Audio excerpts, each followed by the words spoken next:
Dear family, I held on to this relationship as long as I could, but I can't take it anymore, and my skin is screaming because of it. Suffering. I regret to inform you today that I'm now seeing someone else. But listen, cuffing season is over, and why should I be tied down to somebody who doesn't care about me and my skin? It is just way too hot to be posted up with a thick, sticky moisturizer. The Belif Aqua Bomb has always been the #1 choice for gel cream moisturizers. And just because it's summer, it doesn't mean I don't desire the love and affection of another moisturizer. It's hydrating, lightweight, oil balancing, and it smells incredible. And you can make my summer by purchasing this and keeping it stocked in my collection all summer long. That was not me asking, that was me telling you. The other girls just don't measure up. Sorry, but I'm not sorry. I'm sorry you had to find out this way, but the Belif Aqua Bomb is my summer glowmance. Sincerely, Jackie. Outside is opening back up, child. If you haven't learned nothing about shade matching in the year that you've been at home, jail. Are you sick or something? Hi guys, welcome back to my channel. It's your girl, Jackie Aina. And the candle of the day, cheers, is for my brand. This is in the flavor.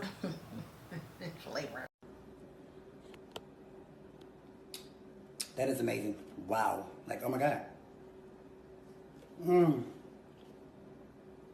The flavor. This is in the scent Fine Pine. Yes, it is a Christmas scented candle. Actually, I'm dressed a little Christmassy. Am I giving you old Saint Nick? Good. I'll just put her right back there so I can smell her. Jackie, you've changed. Under normal circumstances, I would hate this phrase because, like, what the hell are you trying to say? Of course I've changed. I'm getting old. Duh. Don't you change too? If you're not changing, what the hell? I don't want to be friends with you. But I'm not talking about Jackie Aina's personality. I'm talking about my foundation routine. Because my skin is dark. It's because I have multiple different complexions in my skin. And I think I'm just addressing the fact that, like, I don't think there's ever going to be such thing as like one true match for my entire face, if that makes sense. So I'm gonna basically walk you through how to get a flawless foundation routine for those of you guys that have dark skin, or maybe you just have concerns where like just one foundation match just ain't cutting it, baby. I get it. We see each other. I'm gonna go ahead and zoom in. By the way, before we get started, if you're new here, first of all, welcome. Make sure you stay all the way at the end because I may or may not be dropping a little bit of a surprise. I'm not gonna say what it is, a Cash App giveaway, but you'll see you'll see when you get to watch the whole video, okay? Thank you. Okay, so lately, I don't know what demon possession.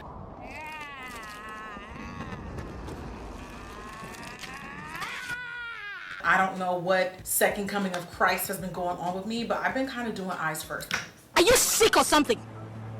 I just personally feel that when I do sometimes my eye first, especially if I'm really gonna give you a look, eyes first just gives me so much more ability to like really focus on my complexion. I don't know. I mean, I'm team both, okay? So don't be getting in the comments trying to dig up old tweets of me saying eyes first people are all college dropouts, because I've said that before. And I'm a college dropout too, so I don't want to hear I want to hear nothing. I'm just playing, y'all. What's good? What's up?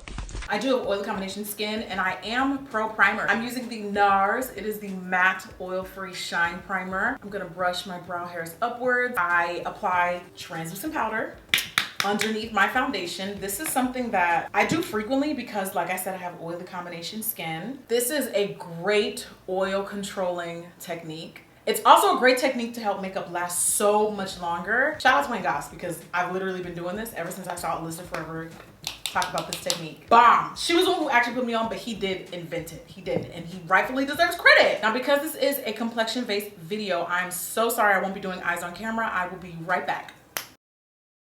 Actually, I lied. Okay, so I'm gonna take a little bit of concealer before I jump into foundation. This is actually something that I've been doing to help with brow shaping, and I haven't applied any product or any brow pencil on my brows. But what I am gonna do is take that slightly lighter concealer, this one here. I really like the consistency. I really like the consistency of the multi-sculpting concealer from Born This Way. For this one, it just is light. It is not super thick. It doesn't have too much coverage, and I just really like this for brows and also as a shadow primer. Before I even apply brow powder, pencil, anything, I'm actually gonna shape out the brow with this concealer first. This to me looks way more natural as opposed to shaping and drawing out the brow first and then concealing. I just feel like it just looks like, even this, I don't even have to fill it in because even this looks good.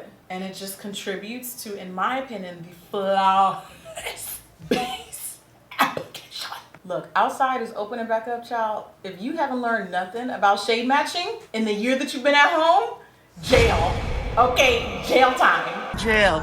Period. All right, so what you want to do is just shape your brows. Give your brows a good little starting point, okay? Is just, so now what you should have when you're done with that is just a defined under eyebrow. The rest of the concealer I'm gonna take and apply all over my eyelid because I will be doing my shadows. When you're using, I use sponges for this, but placement matters, guys. Placement really does matter. If you have tight spaces in between your eyes, like here, this area of my eye is really deep set. Instead of going in this way with your sponge, you can actually flip your arm the other way around, and that really lets you get in. That looks weird on camera. Okay, let me give you, there you go.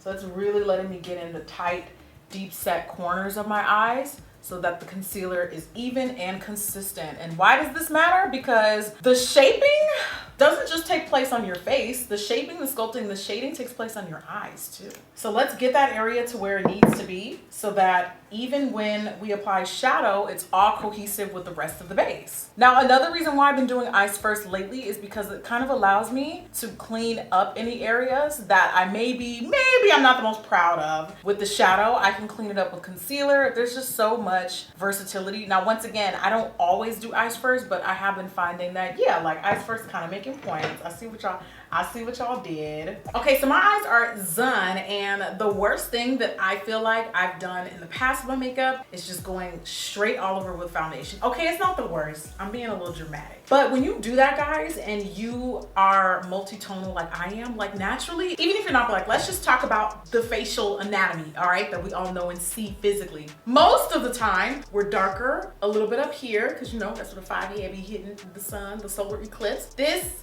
usually is the first part of the face that gets the most tan. Typically, we're the brightest, lightest in the center of our faces. I'm not talking about directly under the eyes because I do have slightly dark circles, but like right here, when I'm matching my foundation to my face, I'm really matching it to this part of my face because this matches my body. And then if you're West African like I am, then you were just blessed with the face mustache where even when I shave, it still looks like I have a mustache because my complexion is slightly darker above my upper lip. Back in the day, we used to color correct this area. I don't really feel like I have to anymore, but I find that like just going in with one foundation and then putting in the natural contours and shades back into the face, to me kind of just doesn't really work for me as much anymore. So I instead opt to contour first. This is the Alma Beauty Double Take. I really like this contour stick. And this is a little bit on the dark side, but the reason why I like contouring first and concealing first is because let's say you have a foundation that maybe isn't the best face match, okay? That's just the reality of having dark skin, is that not every foundation is gonna be a perfect match, and that's okay. But to me, this is just really how I get my complexion to look the most photo ready. In my opinion, I actually get much better matches doing everything backwards. So I'm gonna contour first because like I said, we naturally have shadows along the perimeter of our face, okay? And even in our cheekbones, it's naturally a little shadowy just below our cheekbones. Contouring the jawline is optional. And also, y'all, one thing about me, this is from a skincare, please ignore that. This is a skincare product that I'm using. It always has my neck looking really dry. Also, one thing about me, I use less contour. Back in the day, we used to completely just slather our faces in things that were 3-4 shades darker. Now I'm finding that I like a contour a little bit closer to my complexion because if there's less obvious contouring and highlighting, then I don't have to wear as much foundation. And to me, it just looks a little bit more believable. At this point, it's just damn near wasted makeup, okay? I almost like to contour my face in a way where like, if I didn't even wear foundation, you probably wouldn't really be able to tell. Do you get what I mean? Because back in the day, the way that I used to wear makeup, it's like I couldn't just walk out of the house with my makeup half done. I'd have to fully commit to the full face because at that point, you look crazy. Versus now, I don't contour as much so that I don't have to wear as much foundation. There's less overall layering of everything, and I get a much better match. Now, one tip that I swear by, especially if you're like me and you don't like contouring your nose, is I take a little bit of my contour and just a little bit, you want like a really small pinpointed application brush, and you even want to blot off the excess if the contour is on the really dark side. And I like sort of cheating a nose contour by hitting right right where the head of the brow starts and dragging all the way down to the corner of the eye right there. So I don't know if you could see, hold on. Do you see the difference between this side, albeit subtle, and this side? Once I finish this makeup application and when you take a picture, you're definitely going to see exactly what this little cheating nose, I almost call this like a fake nose contour because you're not really actually contouring your nose. But to me, this just makes the center, it draws attention to the center of the face. It doesn't slim the face at all. It actually, in my opinion, really just pronounces the eye area and just draws everything in towards the eyes, baby girl. The eyes, I didn't put all this work for you to be looking past me. You're gonna look dead at me. Now this is something that you really have to carefully blend. But if you don't get it right on the first time, it's okay because we're still gonna put concealer right in the middle and that will help with blending it all in. Now, something else that I love doing is applying blush underneath my foundation. This is a great way to kind of get your feet wet. I'm gonna take the Rare Beauty Lucky Blush. Yes, it is very bright pink, borderline scary. I know, trust me, I get it. But here's the thing, we haven't even concealed yet, so we can get away with it. I am gonna be wearing pink today, and I do like putting blush, almost sort of lining it up with the corners of my eyes. And then I'm gonna blend it out using a large fluffy brush before it dries down because this blush does set really quick, so be careful. And yes, it will look a little clownish. It will, but like I said, that's okay. We haven't concealed yet. Give me a chance to prove myself, please. And if you think I'm not about to apply more blush later, you're dead wrong because I am gonna put on more blush still. All right, those of you guys that are heavy-handed and maybe your contouring is not your strong suit, okay? Look, I've been there. This is a great method for you because you are still about to slather on a bunch of foundations. Well, not a lot, but like, you know what I mean? Like, there's so much ways to cover your mistakes with this method. And also everything that goes on top, that typically goes on top of the foundation, doesn't look as obvious the way that it did before. Okay, now it is time to conceal. This is actually my favorite part of this tutorial. I've actually been color correcting as of late. I sometimes color correct and then I go through phases where I just stop doing it because I don't really care about it. Now, when you color correct, you're basically canceling out the, you know, the dark under eye circles. And when you're about my complexion, you want to use something that's a deep peach color. This is the Kevyn Sensual Skin Enhancer in the shade 14. But what I like about this concealer, guys, is it's not just a straight orange color. It's not just a straight red color. I personally don't like using red. I feel like red looks too obvious and it makes my, it shows through. Instead, I just stick to a concealer that's a little bit peachier in tone because it actually does look like my skin tone. And guys, the key with this is only apply that corrector in the darkened areas. Don't apply corrector in the same way that you would your concealer, because it will change the color of the concealer. You're just correcting. You're not highlighting with the color corrector, you're just correcting. Color correcting has gotten out of hand. It's just gone way out of control. Now, the great thing about this is I have like a deep under eye like crease here. It's also great to just hit that with the corrector too, because then boom, it disappears. And then you don't have to worry about slathering on as much concealer later because you've already kind of done some of the work. All you have to do now is just highlight. I'm also gonna correct just above my lip. Concealer to me looks much more obvious when you put it on top of foundation versus like highlighting underneath. Also highlight the bridge of my nose. Because I don't contour, we have to put some depth there or else your nose will just be flat and it just won't look, it won't look natural to the skin. The shade, that was the Kevyn Sensual Skin Enhancer, by the way, in shade number 10. This is a full coverage, full coverage, like maximum coverage concealer. And then I'm gonna take the Mcgrath Concealer in the shade number 26. It is more of a medium coverage, and I'm basically just gonna keep this kind of close to my nose. I'm not gonna go all the way out. One color that's a little bit closer to my skin tone, one that's really, really light. And if I need to add more concealer, I will, but I'm just gonna blend this out. Blend these two shades into each other and then start blending towards the outer part of my face. I just feel like, I don't really feel like I need to apply concealer all over my under eye anymore. I just feel like it looks so much better keeping it closer in the inner corners and then blending outward. That doesn't necessarily have to apply to you guys. This is just what I like doing. Also, I find myself sponging my way through my routine a lot because, girl, sponges are just making point and they are just really great at like melting all of these products in together and allowing me to just get full control over what goes where and where it's placed. That's just my opinion. I know some people get great precision in application with brushes for the concealer in their under eye products. I just prefer to use a sponge. It's just a me thing. Now, always be mindful of your contouring. So when you blend in these really lighted areas, I know this looks like Ash Wednesday, go back to your contour and make sure on a clean side of your sponge so that you're not transferring product and making it harder for you to blend. Go to your clean side of your sponge and start blending the contour into the highlight as well. That also includes the cheeks. So as you'll notice, that blush is starting to disappear. You can't even see the blush anymore. It's starting to literally disappear. And yes, right now face is definitely giving jigsaw. You want to play a little game? But look, you need to learn how to trust the process. And when I say trust the process, I actually mean it. Sometimes y'all be talking about trust the process and it be like, I trusted it, you still led me astray. You still bamboozled me. So, and what was you trying to say? Points were not being made. Points declined. I don't want to hear all that. Okay, don't be afraid to go back in and also like reblend some of the contour, add a little bit more. You want the dark shades of the face to be blended right into the light shades of the face. And this concealer is really light. I did not mean to go this light. It's okay though. It is a-okay. And also one really important thing, make sure all the edges, especially these really light areas of your face, are fully blended out before you go into foundation, which is what we're about to do now. For the foundation today, I'm gonna be using the NYX Cosmetics Total Control Pro Drops. Love these because of their complexion variety. And the shade that I use is Deep Sable. It's a really olivey color. And I will be very honest and admit it does look sometimes a little bit more olivey on camera when I'm filming than it does in person. But the great thing is, because I've already done like half the work with my concealer, I don't need that much foundation. Meow! I'm gonna take, wait, where's my setting spray?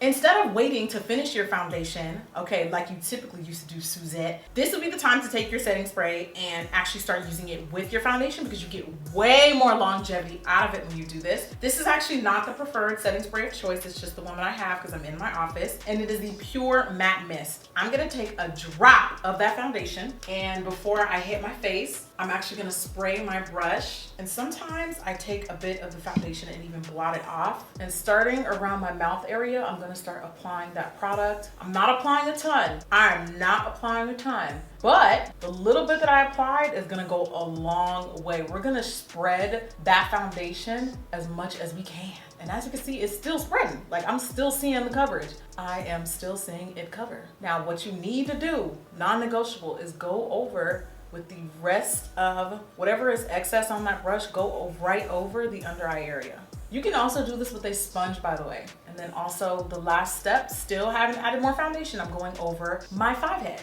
So here you have the foundation side, here you have the still unfinished side. Foundation side, unfinished side. Foundation side, unfinished. I didn't even really put on that much product. Now I'm gonna work my way on the other side. The part of the face that breaks up for me the most, because you're talking, you're eating, you're laughing, you're drinking, I'm going to brunch today, clink, clink, is around the mouth. So I tend to put the most coverage here. Like, that's why I start here, because I know this is where the most product is gonna be concentrated. I start around my mouth, and then as I work my way up, I add less and less and less product, especially around this area. Don't want a ton of foundation sitting here because it'll look so obviously different compared to your body. And girl, that's where the demarcation devils be hopping in. Go over the under eye concealer.